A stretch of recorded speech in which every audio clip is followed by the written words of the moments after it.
فرق ایرانی و خدا. میگن خدا همه جا هست، ولی ایرانی یه جاهایی هست که خود خدا هم نمیره. مثلا صف نونوایی.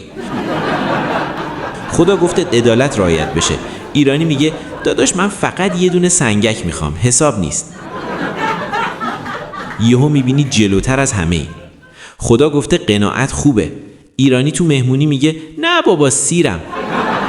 ولی تهدیک که میاد انگار وحی نازل شده. میگه خب حالا که اصرار میکنین یه کوچولو، اون کوچولو اندازه پروژه عمرانیه. خدا گفته صبر داشته باشید، ایرانی پشت چراغ قرمز هنوز سبز نشده بوق میزنه. انگار خودش چراغو ساخته، تست میکنه ببینه کار میکنه یا نه.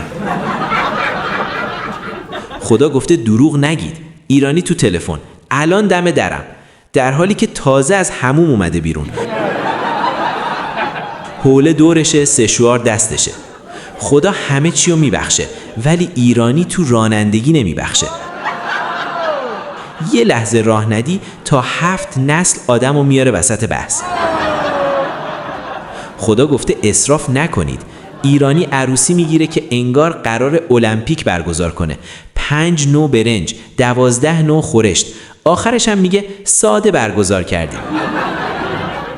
ولی یه چیزو بگم، با همه اینا ایرانی یه قلب داره که خدا هم عاشقشه. همین که یه مهمون بیاد بهترین جاشا میده، همین که یه غریبه گیر کنه میگه بیا خونه ما. ایرانی یه ترکیب عجیبه، هم قانون رو دور میزنه هم دل آدم رو میبره. مرسی که گوش دادین.